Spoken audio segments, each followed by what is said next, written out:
uma incongruência muito grande nisso tudo? Claro que há, porque a empresa, ela diz o seguinte: eu quero assim. Então a gente precisa ter muito cuidado, porque antes da gente sair falando e pensando e tal, a gente precisa filtrar as nossas interpretações. Tô te dando, inclusive, uma ferramenta incrível para você não ter que adoecer por coisas que você não sabe se aquilo é uma verdade absoluta. Por que eu falo da incongruência? Veja que eu tô falando das relações, de como elas acontecem, da visão da empresa, do resultado, das relações entre si, as relações, lembrando que eu tenho uma visão, que me relaciono com o João, que tem uma outra visão, que me relaciono com a Maria, que tem uma outra visão. Então eu preciso ser estratégica nesse momento, olhar 360. Tá dando para entender? Quando eu falo da incongruência, se você pegar pesquisas, você vai ver o seguinte, que de um lado parece um ringue, de um lado as empresas dizem assim: nós não temos gente boa. Nós não temos pessoas boas no mercado de trabalho. Você já viu isso? Do outro lado do ringue, o que nós temos? Os empregados, né? Os empregados dizendo o seguinte, os colaboradores, os empregados, como queira chamar. Tá difícil trabalhar nessas empresas, viu? Não tem empresa boa como antigamente. Nossa, tá...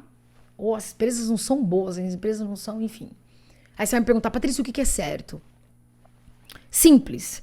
É você usar nesse momento a respiração, a razão, mais a ética e adivinha o outro. Uma boa entrega de excelência. Patrícia, você está dizendo que eu tenho que aguentar tudo isso e fazer o meu? Não, estou dizendo que você tem que focar na forma com que você faz as suas entregas, na maneira com que você se comporta entregando os resultados. E por quê? Empresa, raciocina aqui comigo, palco e bastidores. A empresa, ela vai sempre falar o que ela quer passar. Ela transmite aquilo que ela quer. Então você imagina que você é dono da empresa, você tem mais 3 pessoas trabalhando lá. Ainda que a primeira pessoa depois da empresa seja hierarquicamente o mais alto escalão, ainda que ele esteja diretamente junto com todos os sócios, os donos, enfim, ainda assim, a interpretação que ele vai ter e as informações que ele vai ter um filtro. Nem tudo vai ser dito. De contrapartida, o segundo que está na hierarquia antes do dono, ele vai também passar para o terceiro aquilo que ele entendeu, mais o que ele acha. Então, ou seja, a interpretação dele, dentro da cultura dele, dentro da crença dele, dentro da personalidade dele. Ou seja, se ele está sendo transparente ou não, isso não tem como exatamente a gente saber. Então, a empresa, ela passa o que ela quer. Ela está no estratégico. O palco, o que é? É o que nós vivemos no nosso dia a dia. Tudo está acontecendo agora, nesse momento. É o que a gente está vendo a olho nu ali. Mas a gente não tem um microscópio para ver assim na íntegra o que de fato acontece. É o que está aparecendo ali para mim nesse momento. Agora, você vai me falar, Patrícia, mas e os bastidores? Cara, os bastidores são para pouquíssimas pessoas verem. Pouquíssimas pessoas. Por que eu falo isso para vocês? Eu não sei se você que está me assistindo já passou por vários cargos na empresa. Você percebe que quando você tá no tático, ali é uma coisa. Quando você sobe um degrau, você já começa a enxergar algo que você já não enxergava antes. Aí você sobe mais 1 ou 2 ou 3 degraus e você já começa a ver a coisa com muito mais. Você fala, uau, caramba, eu não tinha essa visão. Tá entendendo como é louco o processo? E por quê? Porque cada um de nós vai defender a nossa verdade. Dentro da nossa visão. Porque cada um de nós temos dores e prazeres. Esse é o ponto. Eu tenho a minha dor, eu tenho a minha crença, eu tenho a minha vontade, eu tenho os meus interesses. E nas relações, eu vou me unir com aqueles que podem me proporcionar algo. Se eu sou uma pessoa de sucesso, próspera, eu vou me unir com as pessoas que podem me proporcionar isso. Mas, se eu tiver alguém que me atrapalha, ou que eu posso imaginar que ela possa me atrapalhar, eu também posso me unir a ela, desde que eu não seja conivente, mas eu posso trazer ela pra mim, porque é conveniente eu não ter ninguém que me atrapalhe nesse momento. Pra que eu vou bater de frente? Pra que eu vou brigar? Até porque eu nem sei se é uma verdade aquilo que ela tá me passando. Eu conheço pessoas que atuam provocando, colocando, sabe a agulhinha ali do diabo que fica cutucando a pessoa o tempo inteiro, pra ver se ela vai, pra ver se ela anda. Por quê? Porque quem tá aqui atrás enxerga aquela pessoa de uma maneira. Então ela vai cutucar aquela pessoa. E se ela vê um resultado naquela pessoa, ela vai continuar fazendo aquilo. Porque eu quero que aquele comportamento se repita. A mesma coisa é o contrário. Eu também posso provocar pra pessoa espanar, como a gente vê muitas vezes que acontece por aí. Então, antes da gente sair batendo de frente, antes da gente, a gente tem que entender o principal, que é a cereja do bolo que eu vou falar agora. Porque você vai me perguntar assim, Patrícia, mas como é que eu vou agir diante de tantos desafios desse? Como é que eu vou suportar? Por isso que eu falo que antes da gente sair caçando emprego, buscando outras oportunidades, não que as outras oportunidades... Eu costumo dizer o seguinte, que existe vida após a morte. O que eu quero dizer com isso? Quero dizer o seguinte, que nem é justo você ficar num ambiente onde você está sofrendo uma pressão e adoecer por isso, mas eu também digo o seguinte, que antes de você sair, mesmo que você não esteja muito bem, ou esteja já doente, ou esteja para adoecer, muda a sua visão sobre os pilares de empresa, resultado e pessoas.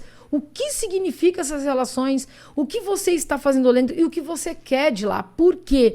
Porque nós precisamos entender os nossos reais limites, mas para que a gente entenda os nossos limites, nós temos que entender esses passos que eu vou dizer agora aqui. Quando a gente está lidando com as pessoas, até com quem a gente está casado muitas vezes, você não sabe quem ela é. Você quer conhecer uma pessoa, dá poder a ela, porque ela muda o comportamento dela, porque ela mudou os interesses dela. Porque na visão turva dela, ela acha que ela tem que, de repente, passar por cima das outras pessoas para mostrar para a empresa que ela está dando resultado. Tem gente que já tem uma inteligência mais emocional. Ela tá escutando esporro de lá de cima, de todas as esferas do mundo. Ela chega lá no operacional, lá embaixo no tático, e passa isso muito bem. Claro que eu tô falando de liderança. Ela vai saber extrair de cada pessoa o que cada pessoa tem com muita excelência. Agora, quem é desequilibrado, quem é desajustado, quem tem problema de caráter, ou até mesmo, até que não tenha problema de caráter, mas que não tem inteligência emocional, vai tomar um esporro lá em cima e vai descer ladeira abaixo, dando até pior pros outros, porque ele não é obrigado a levar aquele esporro sozinho. Ele olha pro liderado dele e fala assim, ô, você é um culpado de eu ter levado o esporro? Não tem inteligência emocional. Bom, o primeiro passo é você focar no seu comportamento. Para isso, você precisa se conhecer mais. Por quê? Porque senão você vai ficar agindo por osmose. Você vai indo por Maria vai com as outras. Patrícia, mas eu sei o que está acontecendo. Eu vejo. A sua visão pode ser turva. Não porque você não sabe pensar ou não sabe ver, mas quem está te passando o cenário, aquele circo, o palco que está sendo apresentado para você, pode ser que não seja isso, porque você não conhece os bastidores. Então, focar no seu comportamento é filtrar o que você vê, o que você ouve e o que falam.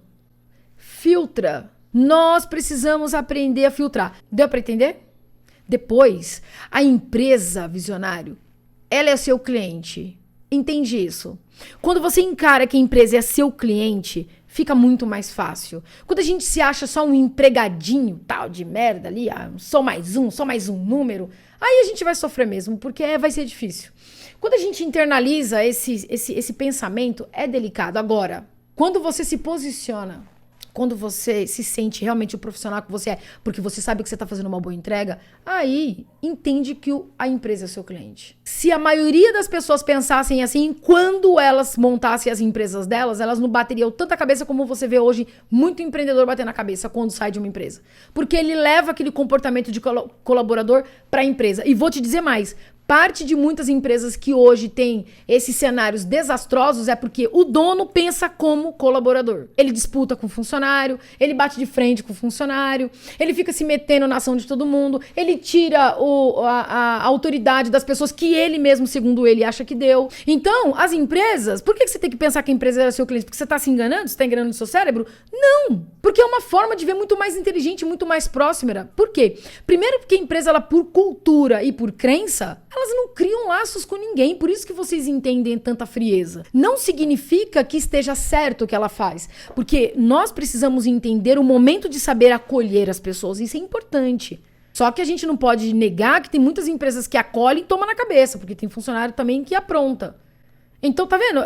Olha só, eu tô te dando duas visões. Então, vem o terceiro ponto, que é aumentar a sua percepção racional.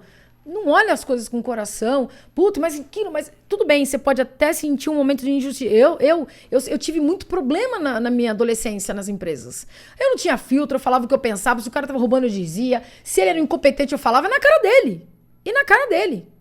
Quem me conhece sabe. É na cara mesmo que eu falava. Mas, gente, a gente tem muitos problemas, porque você acaba depois não entendendo como funciona o modus operandi dos bastidores, só tá vendo o palco. Às vezes a gente peca algumas vezes também, porque nem tudo é verdade 100%, lembre-se. Então, para a gente poder aumentar a nossa percepção racional, a gente precisa treinar. Você vai ficar puto da vida, vai ver algumas coisas que você vai ficar injusto, mas calma, dá uma segurada. Conversa com gente mais inteligente, tenha bons mentores, leia bons livros, veja bons vídeos para você ampliar a sua mente. Porque se você ficar naquele mimimi, como muita gente fala, você vai se afundar. As suas relações, elas vão ser desastrosas. Onde você vai sair batendo de frente com todo mundo. Porque você vai estar tão colapsado emocionalmente que você não vai ter mais filtro. Como é que é aumentar a percepção racional? É pensar como dono visionário. Eu vou deixar um podcast que eu fiz aqui falando sobre senso de dono. Eu escrevi um artigo para a UOL falando sobre isso. Você empreende quando você faz a sua entrega. Você está empreendendo as suas entregas de excelência. É aquilo que você faz, você empreende. Aquilo que você entrega, você empreende. Empreende aquilo que você entrega. Empreende, pense como dono. Pensar como dono faz toda a diferença. Filtrar faz toda a diferença. Então, o que a gente aprendeu aqui? Pra gente elevar o nosso nível de relação. Focar no seu comportamento, se conhecendo mais, e isso você só faz com autoconhecimento. Parar de ficar indo por osmose. Observe mais o que você vê, o que você ouve, o que falam. Aumenta a sua percepção racional sobre as coisas. Treine isso e entende que a empresa é o seu cliente. Amanhã, se você realmente vê que não é isso que você quer e quer montar a sua empresa, você vai estar tão mais polido, tão mais profissional, tão mais maduro, tão mais adulto. Não vai adoecer, vai ter mais prosperidade e ainda vai ter campo aberto onde você for.